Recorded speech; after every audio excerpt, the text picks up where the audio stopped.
Actually coming to you right now. It's Mr.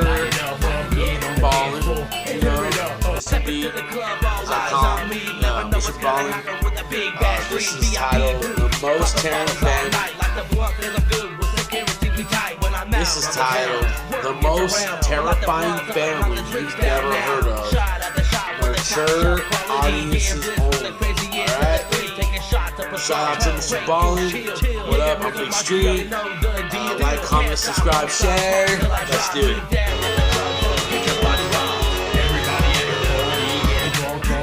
Warning, disturbing images and statements. Viewer discretion is advised. They should really make that is italicized. That way it's like, it's really enunciated. This says, warning, disturbing images and statements. Viewer discretion is advised. If you do it like with the italicized is, it says, warning, disturbing images and statements. Viewer discretion is advised. You know, it's not what you say, it's how you say it, or it's not what you write, it's how you write it. You can bank on that. Alright, man. I've been screwing around too much. Let's do it.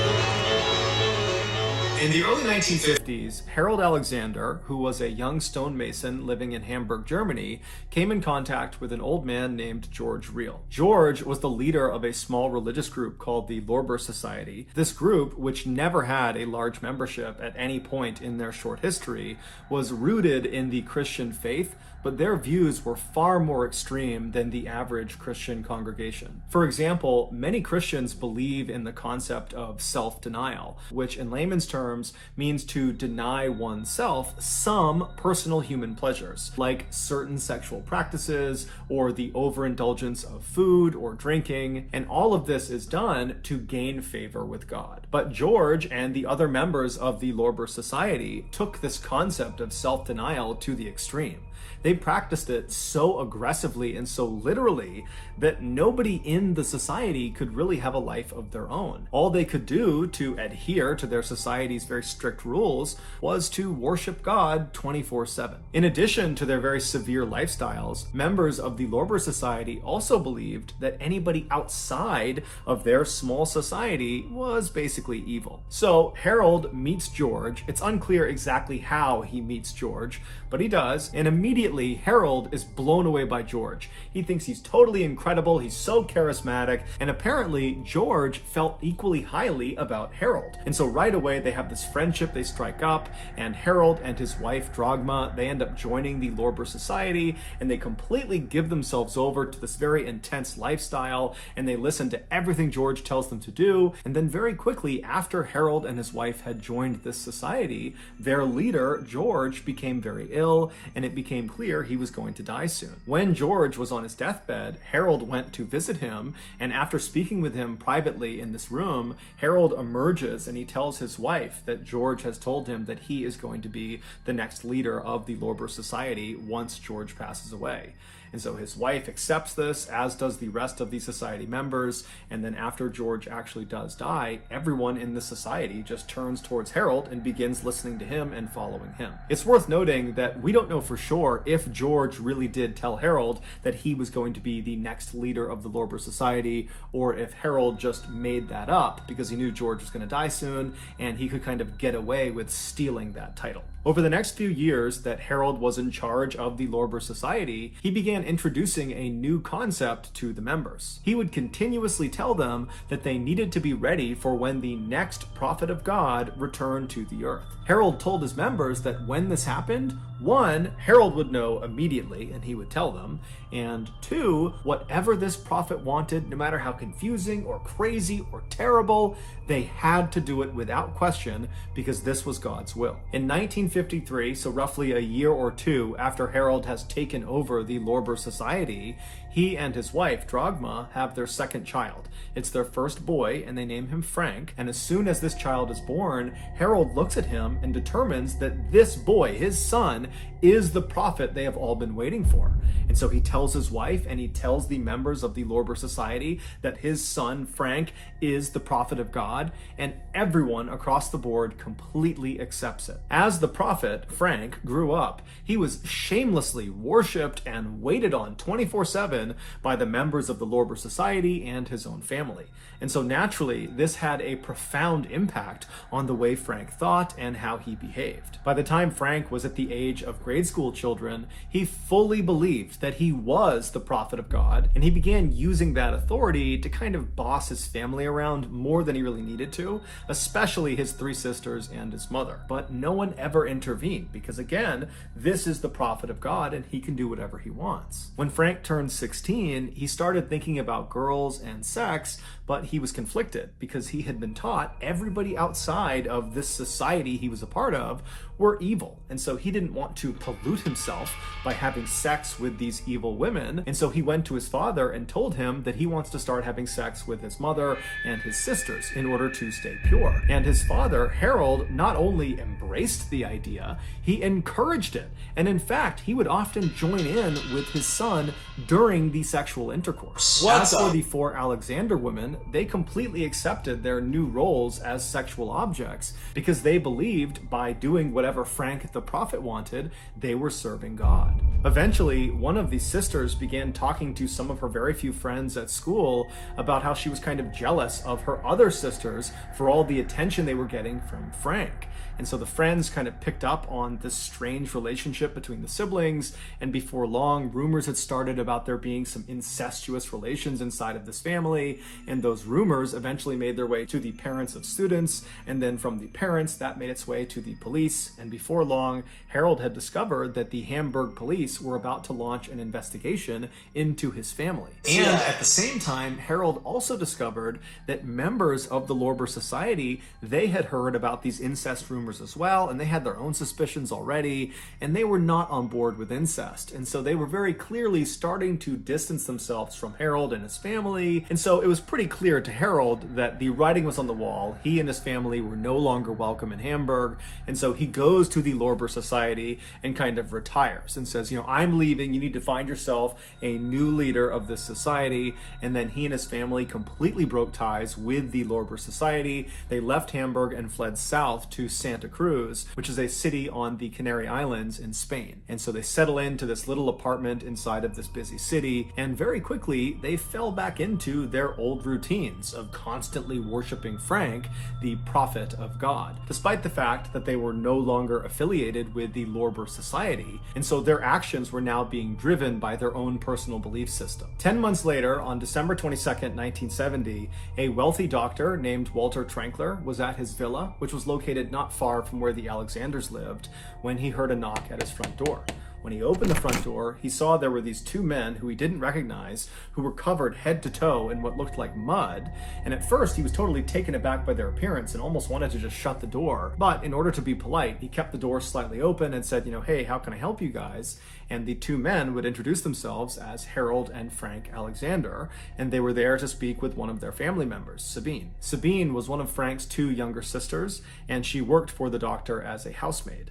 And so the doctor, he didn't know any of Sabine's family members, so he just kind of took their request at face value and said, hold on, let me go get her. And so he leaves the front door, he goes into the kitchen, and he finds Sabine, this 15-year-old girl, and he tells her that your father and your brother are waiting for you outside. They want to talk to you. And so Sabine, without saying a word, puts her knife and the food down. She walks out of the kitchen with the doctor, and as they're walking towards the front door, the doctor stops about 10 or 15 feet away from the front door to kind of allow Sabine to walk up and have a semi-private conversation with her relatives, although they're still inside of his house, so he didn't want to go too far. And so the doctor is standing maybe 15 feet away, wondering if he should just turn around or maybe just go into the other room to let them speak, when he overhears the father, Harold, say something truly horrific to his daughter.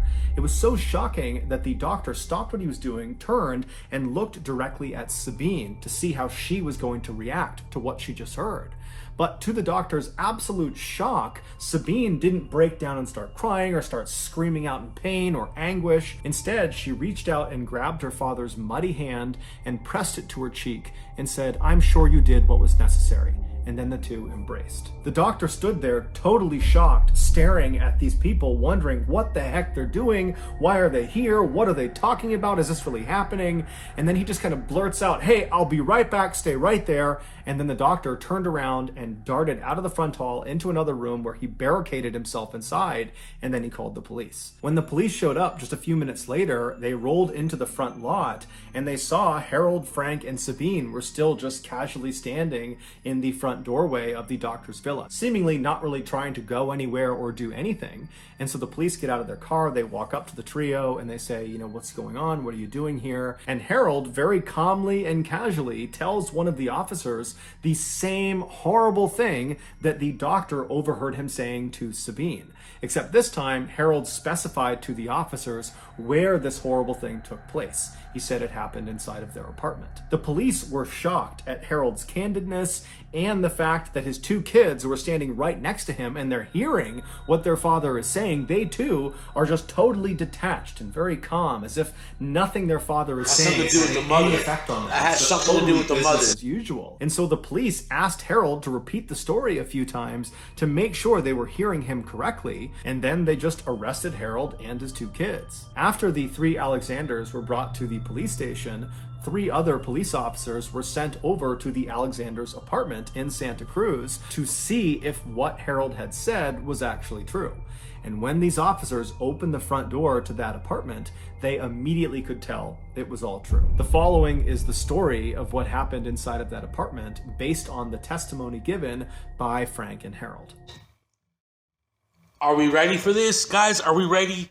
Are we ready for this? I think I'm ready. Are y'all ready? You guys ready? Let's do it. What am I doing? I don't know what I'm doing. On December 21st, 1970, so that's one day before Frank and Harold arrived on the doorstep of the doctor's villa, the father and son were home in their apartment with the mother, Dragma, as well as 2 of the 3 sisters. It was 18-year-old Marina and 15-year-old Petra. The other sister, Sabine, she was over at the doctor's villa. She was staying with him for a couple of days while she worked there. At some point that afternoon, Dragma and Harold left the living room and went into one of the bedrooms to lie down and take a nap. And after they lie down, Frank, for some reason, gets up from the living room and walks into the bedroom and sits down on the edge of the bed and just stares down at his mother. And when his mother rolls over and looks up at her son, Frank would later tell police that the look she gave him was suggestive and it was offensive to Frank, and he believed she was not permitted to look at him that way.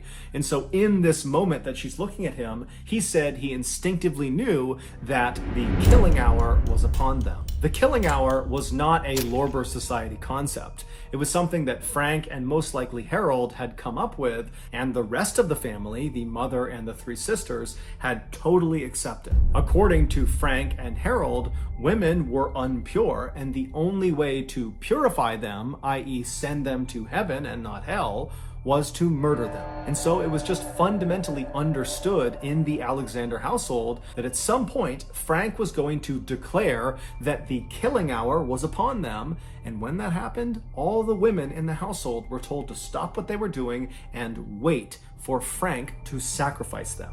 Meaning, wait for Frank to ritualistically kill them. So after Frank has seen this offensive look on his mother's face, he now feels like the killing hour is upon them, and so he literally announces it to his mother and to his father, who's right next to her, and then Frank grabs a nearby wooden coat hanger and strikes his mother on the top of her head.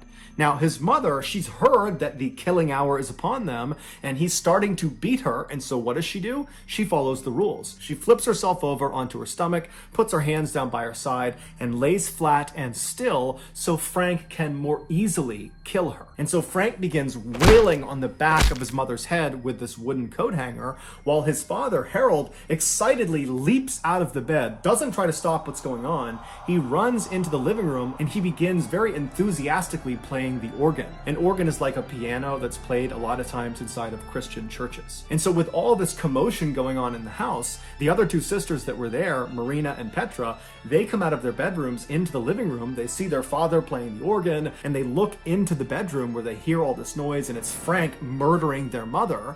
And they're looking at this happening. They're not doing anything. They're just staring at it. And then their father says to them, "The killing hour is upon us. You need to get ready." And so the girls, when they hear this, they know the rules. And so they stop watching this attack, and they make their way over to the center of the living room, and they sit down cross-legged, and they begin to patiently wait their turn. After a while, Frank stopped beating his mother, who was now unconscious or perhaps even dead, and he walked out of the bedroom into the living room where he saw his father on the organ, and he saw his two sisters sitting on the ground. And so without any hesitation, he walks over to Marina, the older one, the 18-year-old, and he begins hitting her on the top of the head until she slouches over onto the ground motionless. And then he turns to the younger one, Petra, the 15-year-old, and he does the same thing to her until she's laying on the ground motionless. After this, Frank stands up and he leaves the living room and goes into the kitchen, where he retrieves a small knife, pruning shears, and a hammer. At this point, it's likely that one or two of the Alexander women were still alive. And so Frank, he comes back into the living room with these tools in hand, and with the organs blaring in the background, he begins to systematically hack off the breasts and genitals of his two sisters and his mother. And apparently this was a very slow and physically difficult task, and so he and his father Harold began switching off. One person would be on the organs while the other was mutilating, and they would switch back and forth until all of the offending parts on these three women had been removed and nailed to the wall. The last mutilation this father and son committed was to cut the heart out of the mother, Dragma, and they wrapped it up in a cord and then nailed this cord to the wall as well.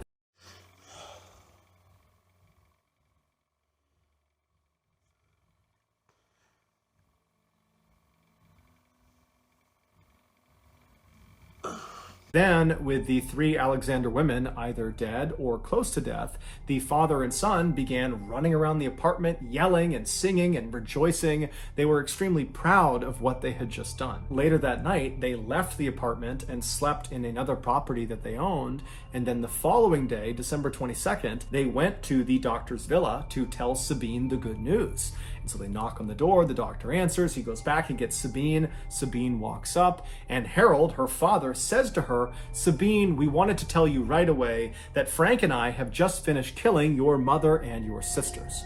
To which Sabine walks up to him, takes her father's hand, presses it to her cheek, and says, "I'm sure you did what was necessary." This, of course, is what the doctor saw and overheard that was so horrible and prompted him to call the police. It was also the moment when he realized that was not mud all over these two men. That was their family members' blood. Psychiatrists would ultimately determine that Frank and Harold were not mentally fit to stand trial, and so they were both committed to an asylum for the criminally insane. Both men never showed any remorse or regret about what they had done. In fact, they continued to justify their actions by saying, because of them, these three women got to go to heaven. As for the one surviving daughter, Sabine, she pleaded with authorities to let her go live with her brother and her father in this asylum, but they rejected this request and sent her to live in a convent, which is a building that nuns live in, and no one really knows what happened to her after that. Shockingly, in 1990, so roughly 20 years after Frank and Harold were put into this asylum, they managed to escape, and they were never caught. To this day, their whereabouts remain unknown. So that's gonna do it, guys. If you got something... Are you kidding me? Like, that was 30 years ago. So if he was like, we'll say he went to prison in 70, right?